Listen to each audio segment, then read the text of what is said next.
At bago nga ako umuwi ng Paite ay magkakapihan nga muna kami dito ni Kaborlong. Ayan. Ang ganda. Itos po Ang yan. ganda, ang ganda nga ng buntot. Tara, Itos magkape na po. tayo.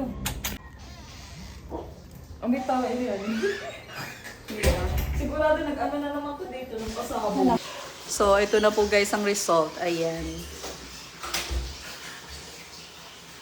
Ang resulta ng Brazilian. Ayan, Brazilian lang po yan guys. Diba? At dito nga ay naduling pa nga ako ng pagsasalin ng tubig. Ayan. Sugok talaga. So, ayan po guys ang merienda ni Kaborlong. At ayan po si Waswas. Waswas.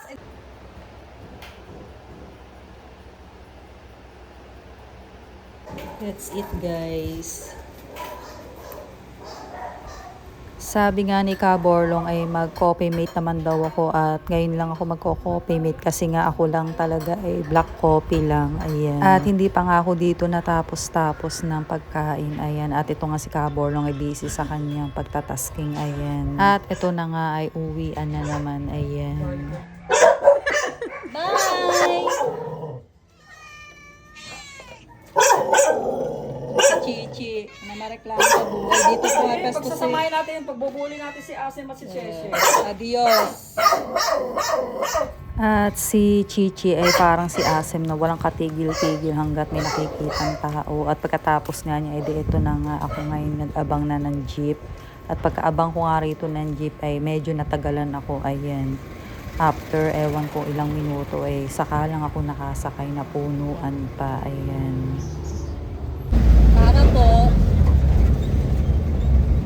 Kasi kung hindi ako sasakay na kahit punuan, eh baka bukas na ako makauwi ng Paite. Ayan.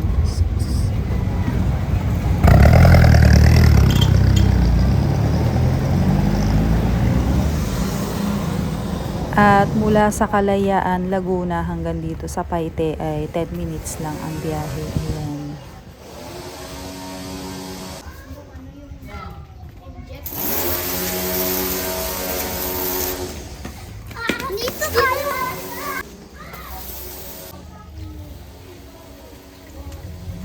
Thank you so much, Tita Sel.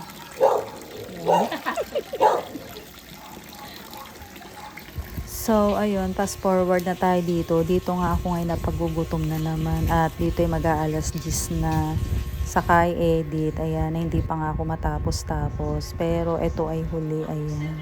At hanggang dito lang po ang buong maghapon ni Jai. Adios.